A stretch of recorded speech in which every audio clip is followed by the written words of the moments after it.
by a man who will be. I'm not sure if he's going to be walking back to happiness, but he's going to be doing plenty of walking this weekend on Saturday, in fact. And his name is Malachy Doyle, and Malachy is leading a walk because there's going to be others on this walk as well, up Errigal and down Errigal and up Errigal and down Errigal and right the way through over 24 hours to see how many times that they can get up and down. Malachy is... Malachy, lives in Crutch Island, originally from Belfast, settled here over 20 years ago, and has also lived in England and Wales. In fact, his children were brought up in Wales, but they live here as well. And Malachy climbs regularly and is just back from Morocco, where he was doing some walking and climbing. But Malachy can tell us more now. Good afternoon to you. Hi, John. Lovely to see you again. You're doing this in aid. Tell us first of all what the charity that it's in aid of and why you've decided to do this. Well, my daughter Naomi, who lives in Wales actually, has what's called metastatic breast cancer. So breast cancer came on her about 5 years ago, and then a year ago it went what's called secondary or stage 4 or metastatic, which meant it spread from the breast to another organ, in her case the lungs. And I wanted to see if I could do something to help towards research into metastatic breast cancer, because nearly all the funds for cancer, an awful lot of fundraising and money does go into research into breast cancer, which is brilliant, but not very much goes into metastatic breast cancer, which is sort of because it's considered the later stages. And so I did a bit of research and found an Irish charity called Charlotte's Vision, which was set up after a young woman called Charlotte Sweeney from Galway area, west of Ireland, died at the age of 41 with this. And her friends and family set up this charity to raise funds specifically for, the one place in Ireland that does research into this, which is in the National Breast Cancer Research Institute at the University Hospital Galway. They raise funds to employ someone to research directly into this, and I thought, oh, brilliant! I'll see if I can help towards that, and that's what this is all about. And how's your daughter doing? My daughter's doing. She's doing incredibly well considering what she's going through. It's very tough. It's particularly tough since it's gone metastatic. She's got a fierce drug, but it seems to be working for now. You know, all you can talk about is for now. Yeah. She takes after me really. She's a very determined person. She's determined to live every day to the full. She's very creative, and she's doing lots with that, as well as investing almost totally into her two young children, who are 13 and 10 now. Okay, we wish her well. Thank you. Now, you are you are determined to go up and down Errigal as many times as possible on Saturday. You're starting at what time on Saturday? The plan's to start at 10 o'clock Saturday morning and then keep going, if possible, all the way through till 10 o'clock on Sunday morning. Now, not everybody. I mean, I've got loads of people who are coming along and they're going to do 1 or 2 or 3 or whatever. So obviously they're not going to do all 24 hours. Yeah. But you're determined to do as many as you can in the 24 hours. I'd love to do 12. 12 puts you, because of the height of Errigal, 12 Errigals is higher than Everest. So that'd be quite a nice thing to feel that you could have done, especially in 24 hours. I did, in truth, have a go at something similar about 3 years ago. Do you remember when Charlie Bird, the RTE broadcaster, he was very ill with motor neuron disease, and he asked people to see if they could raise funds towards that one.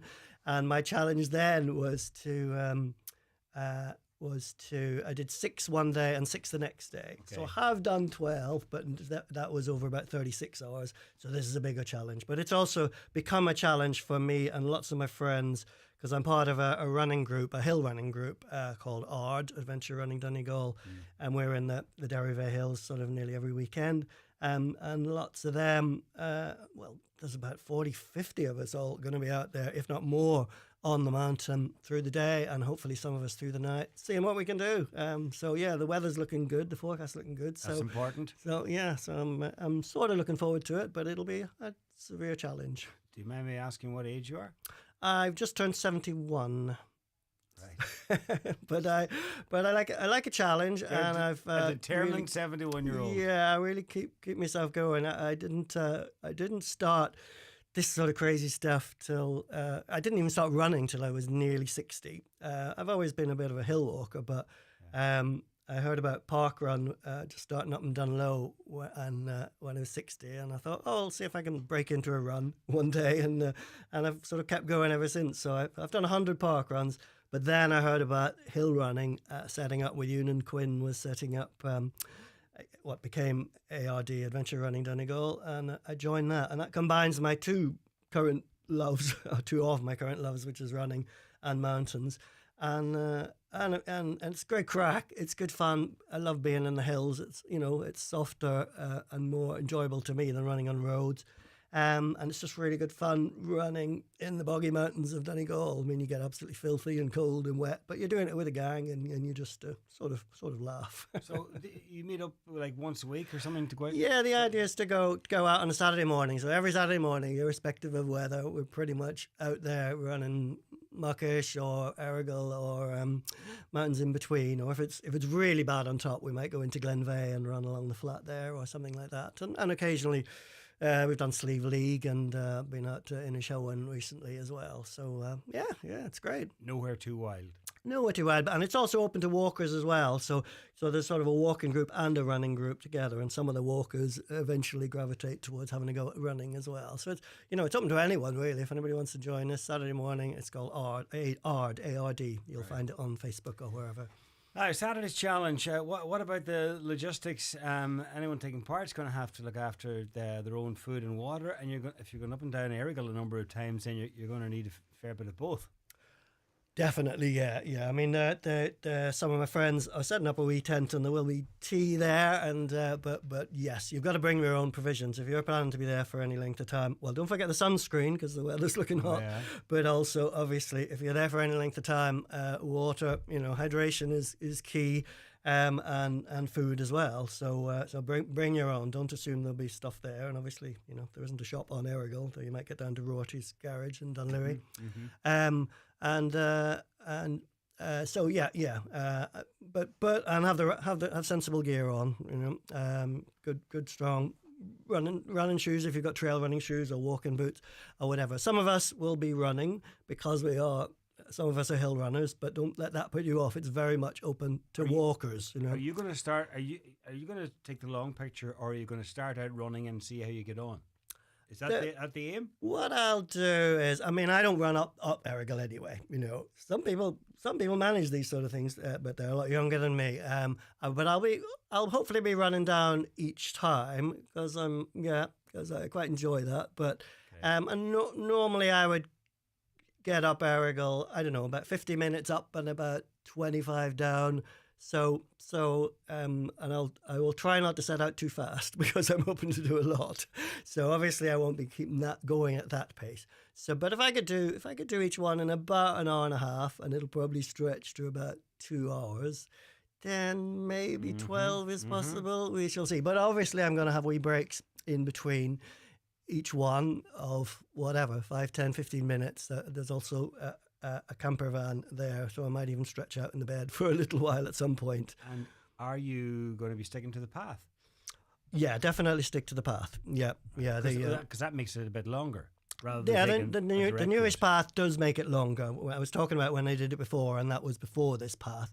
The path is brilliant. It makes the mountain much more accessible, but it's a bit longer, and therefore it's a bit slower. So that's another new challenge to me. To do that many in that space of time. We shall see. So you and some members of the ARD group will be heading off, and in various numbers then over the course of the day and night, but it's open to others to join you. You're throwing it out there if anybody wants to come along. Oh, absolutely, yeah. It's a fundraiser and it's fun. So anybody who turns up, there's room, and I know the mountain's likely to be busy anyway on July the 12th, but anyone who wants to feel that they're a part of it, that would be lovely. And there'll be like collection boxes there. So if you have any spare cash, that would be brilliant. And we've obviously it's a fundraiser. So I've been taking in donations for a few months now, and I've been absolutely thrilled with people's support. It's been amazing. And at any given time, how many do you think will be up and down with you? How many will be part of the group, do you think? Well, of us, I know there's at least 30 members of ARD have said they're planning to be there. Wow. I've also, you were mentioning, I've just come back from Morocco. I was out climbing with Jason Black and a group there, and that was people, and about 11 of them, which of the 20 that I was out with, have said, from all over Ireland, have said they're going to come up for the day, which is lovely that people would travel so far.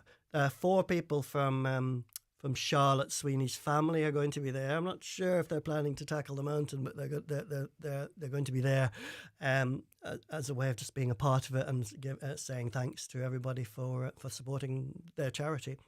And at some point, the fundraiser has just this very morning passed the target that I set it. I set it up in February.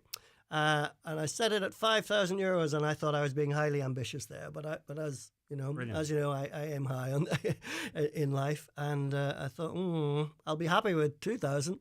But actually, this very morning, it passed the 5,000 mark. So I was thrilled. I was really pleased with. People have been just so generous. But obviously, I'll keep it open now through till, well, probably for another month or so afterwards, in case any more money comes in. But that's, that is serious money going towards a very good cause. So thank you so much, everybody, and anyone who would still like to donate. That's still possible. Can I just tell you how to find it? Yeah, it's on idonate.ie. So if you just go into idonate.ie and then you look for Errigal 24-hour challenge, and then you'll find it, and any donations would be very gratefully received. Brilliant. So all the money going to a great cause, Charlotte's Vision, the charity, and now that your target has been reached, everything from this point on is a bonus. Absolutely. And let me wish you and everybody taking part on Saturday the very best. If anybody wants to join you, you're going to be up and down Errigal all day, late into the evening, through the night for that matter. So if anybody's mad enough to join you, even at night, I suppose the advice would be to come prepared. Head torches as well, obviously, for the night. It's not far from the longest day of the year, so it's there's light, but bring a head torch. Just be sensible. And I donate online if anybody wants to donate to the cause. Just can't go up Errigal for whatever reason, or can't join you on Saturday, and Saturday into Sunday.